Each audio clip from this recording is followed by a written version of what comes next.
You are watching the press preview, first look at what's on the front pages as they arrive. So let's see what's on some of those front pages for you now. Well, 1L of a draw is the Mirror's headline as England and Scotland find out their groups for next year's World Cup. The Guardian has an interview with a former Dulwich College pupil with allegations of comments made by Nigel Farage, the Reform UK leader, told reporters this week he had never been racist or anti-Semitic with malice. The Financial Times leads with the news that Netflix has agreed multi-billion-dollar takeover of Warner Brothers, a deal they say will create an entertainment powerhouse. That's gonna be tough. But at least we're not Scotland is the Sun's headline as the Sun draws five-time World Cup winner Brazil. Taking the peace is the Star's headline as Donald Trump is finally awarded a peace prize from FIFA. Quite a few puns tonight, aren't there? On the front of the Mail, figures showing the NHS is failing to hit diagnosis targets for dementia. The Eye leads with a warning to the public to consider wearing a face mask in public if you feel unwell to stop the spread of flu. On the front of the Express, fears the Chancellor's budget has paralysed the housing market. The Times leads with claims the government has let women down over its record on grooming and single-sex spaces. Streeting, Rayner and the Pact for Number 10 is the Telegraph's headline, with claims Wes Streeting allies are pushing Angela Rayner to sign up for a joint Labour leadership ticket. Well, let's crack on now to see what Sebastian and Zoe make of what we have in tonight's offerings. We're going to start with the Times. Zoe, and you take us into this story that Labour has let women down, in quote marks, and this is from Baroness Faulkner, who served as the head of the Equality and Human Rights Commission. So basically, what Baroness Faulkner is saying is that because Labour ministers are so scared of Labour MPs, they won't take an anti-trans stance because you know, Labour is supposedly this hotbed of trans alliance, which I don't think is true, but it's not about me. And therefore, they're letting women down, and then goes on to say they haven't taken a strong enough, kind of historically, the response on grooming gangs has been unfeminist.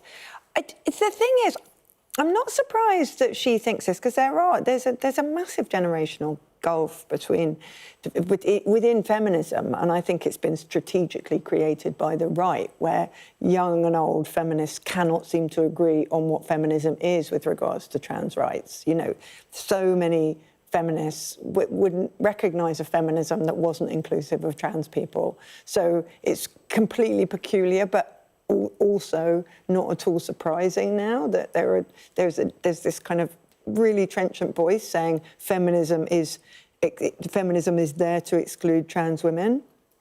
What I'm surprised about, which maybe you could shed some light on, is how it made the splash.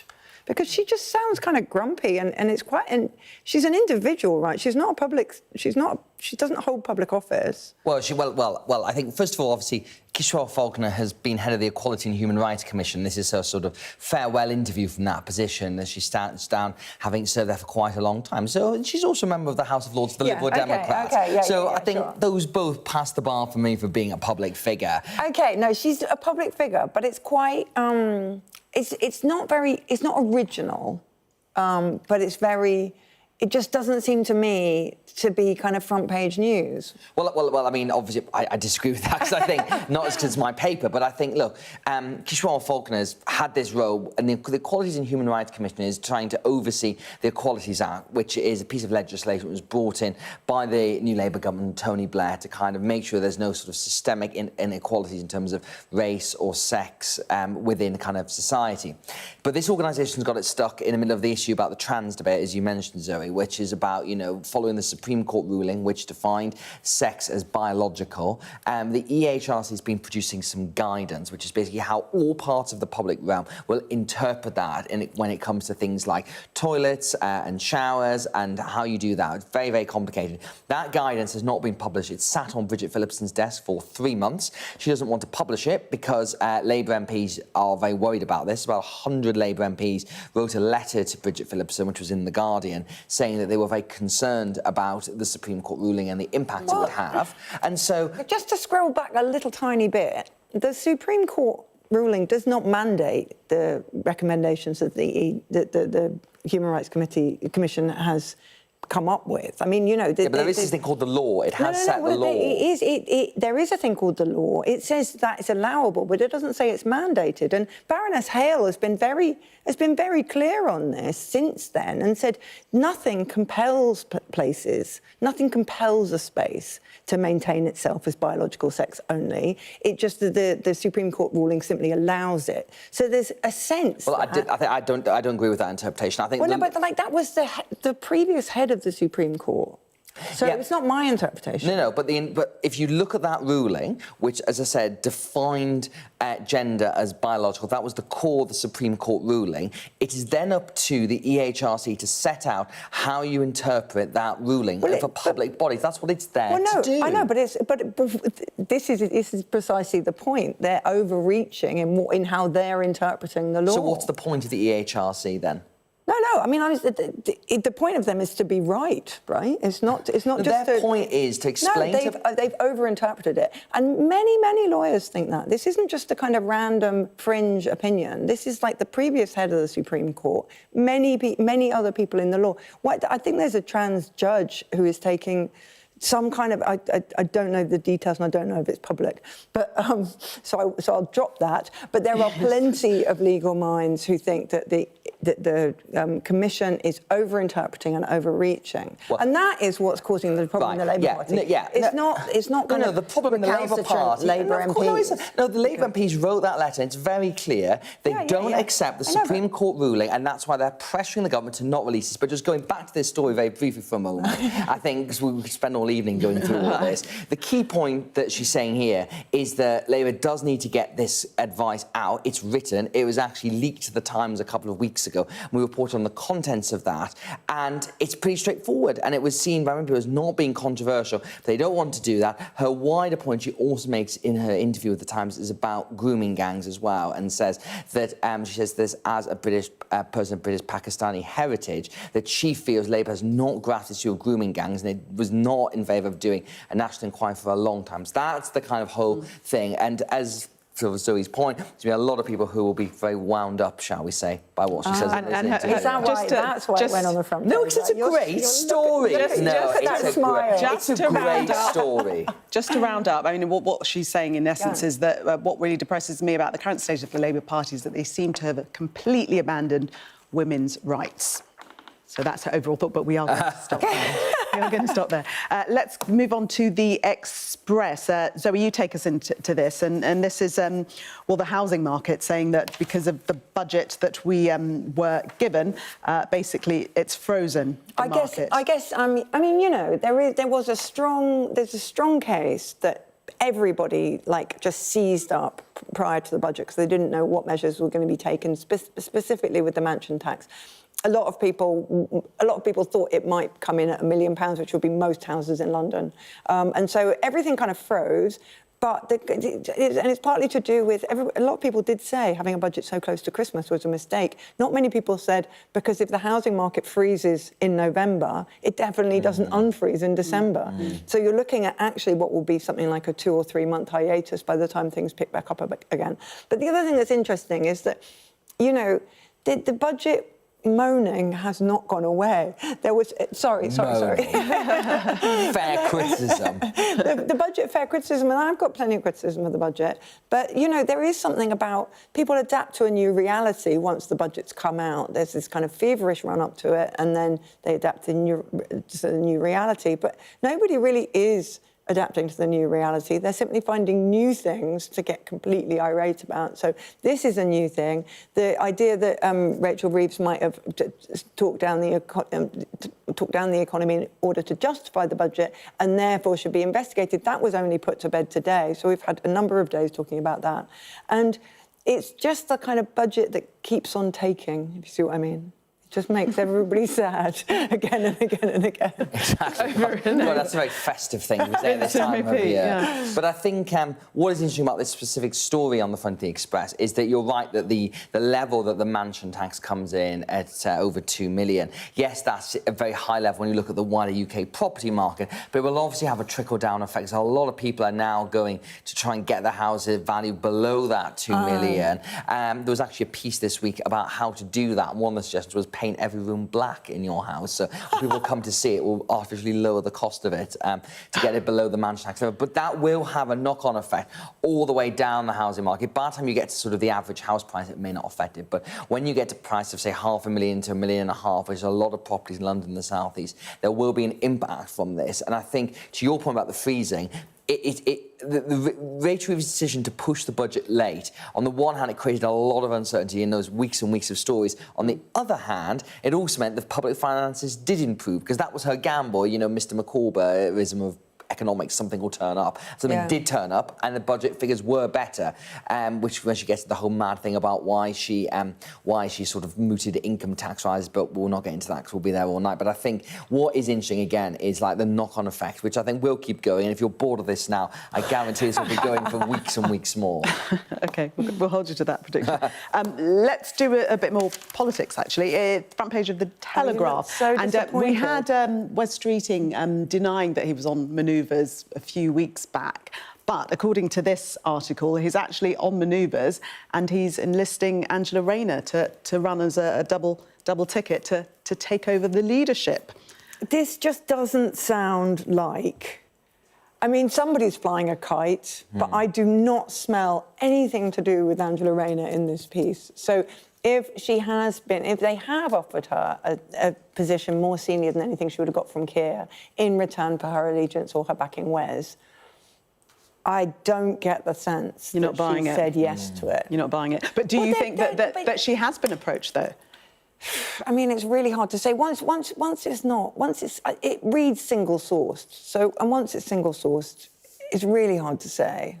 I think a couple of things. First of all, obviously, Wes Streeting, would he like to be Prime Minister? Yes. It's the most obvious thing that you can tell from every interview he does and every interaction, all the jokes on Wes Streeting. He does want to be Prime Minister, but it's very clear that he's on the sort of more right of the Labour Party. That's not where the centre of gravity is of Labour MPs or Labour members. You know, there was a poll this week that said if Labour members had their choice, then, God help us, Ed Miliband would be their choice to... That's so not right.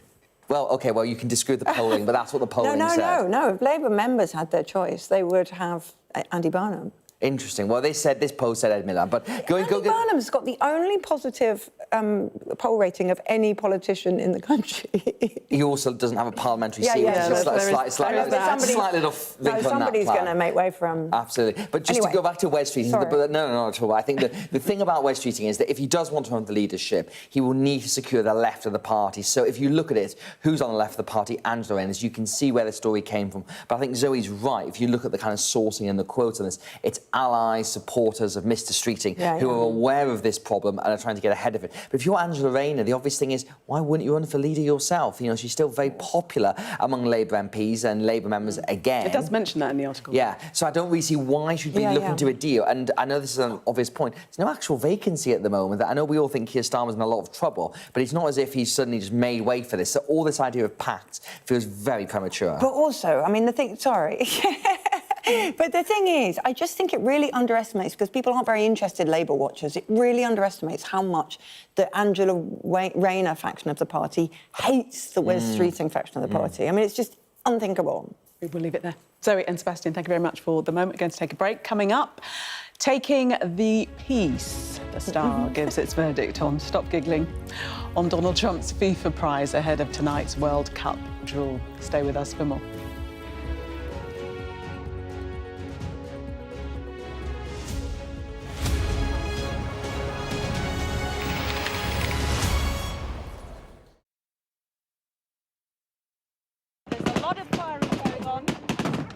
Can you explain to me why? We're journalists, sir. Oh my goodness. Whoa, oh my goodness. Turn off the camera, turn around and go away. Okay, but Listen, I told you... If you weren't affected, you'd be a bit of a strange person. Sometimes you have to put in an awful lot of hard work. It's worth doing. I suppose it is what we do.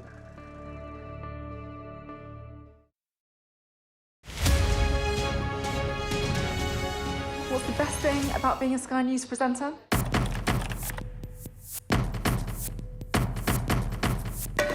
We've done the work and the reading, so you don't have to. Being a Sky News presenter. Hello and welcome. Westminster, the heart of British politics. I'm so sorry about what happened to you. So what on earth is going on? It's not true. Can I tell you what I think? It's really unusual. Mornings with Rich and Frost. Let's crack on. Let's get started. Okay, there's a lot of firing going on. Can you explain to me why? We're journalists, sir.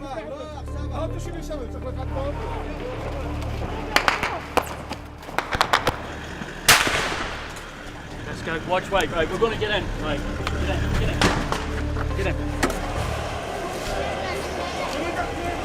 We just want to ask you a few questions about your involvement with ISIS.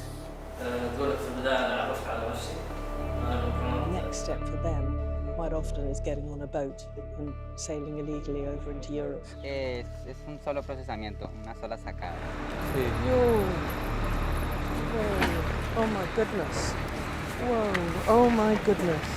If you weren't affected, you'd be a bit of a strange person. Turn off the camera. Turn around and go away. Okay, but Listen, I told you 3 times. They saw 2 guys, 2 bad people. There's an absolutely packed dinghy. But that is what it's like. Sometimes you have to put in an awful lot of hard work. It's worth doing. I suppose it is what we do.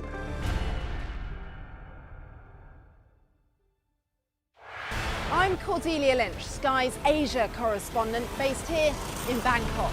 the only way they'll allow elections is if I'm inside jail or killed. I'm James Matthews and I'm Sky's US correspondent based here in Washington, D.C. Mr. Musk, has your ignorance and ego cost Ukrainian lives? Free, wherever you get your news. I'm Ivor Bennett, Sky's Moscow correspondent. Why do you support Vladimir Putin, Mr. Seagal? I'm Conor Gillis, Sky's Scotland correspondent. Sky News, the full story first.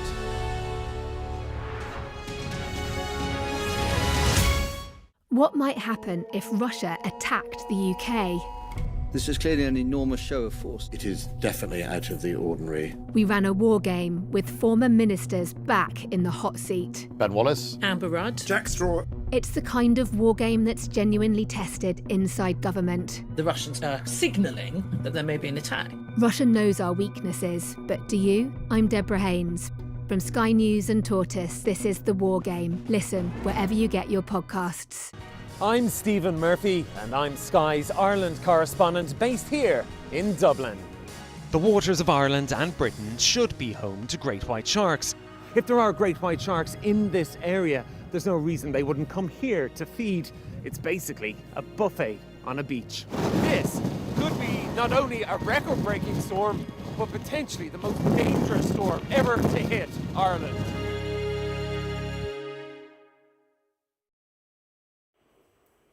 Welcome back. You are watching the press preview. Still with me, Sebastian and Zoe, to take us through the papers. We're going to have a look at the Guardian, your paper, Zoe, first of all.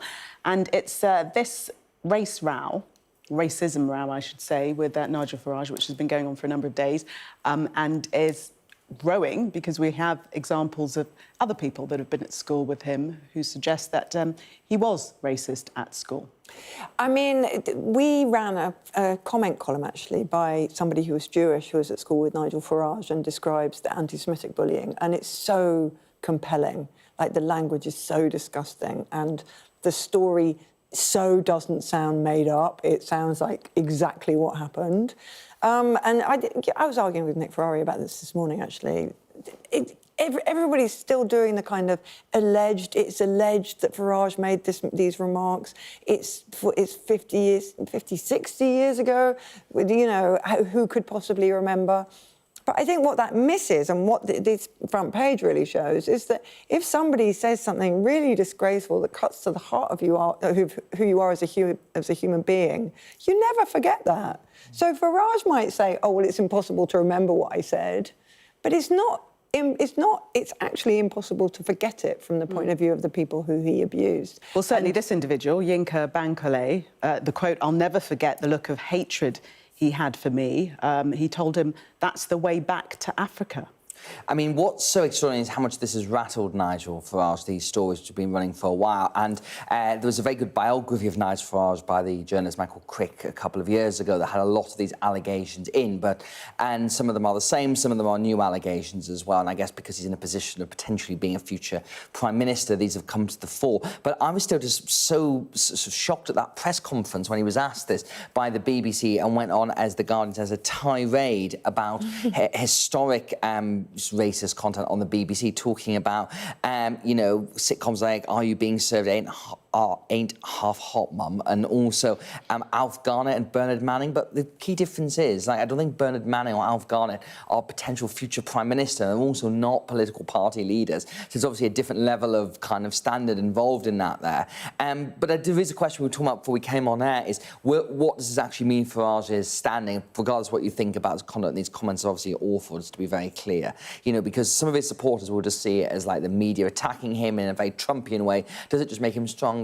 Or does it just kind of chip away at the kind of questions? Because I still think when you look at Nigel Farage's approval rating, some people do have concerns about him as a future Prime Minister in terms of has he got the skills and the character for it. And I think these stories will eventually sort of lodge in people's minds of, is this the person you actually want leading the country? But there will be some people who will just see this as more grist to the mill. You see, my worry is that it's very Trumpian playbook. You actually get a lot of energy from the enmity of the press, especially when the press, it goes to great lengths to really chase down its sources, to make sure everything is completely copper-bottomed, to present you with the charge sheet, which is basically undeniable. That is almost when you get your kind of super boost, because in the act of saying, this is just them despising me, you manage to galvanise your base into thinking that same media despises the base. And then you've got like an army of people who distrust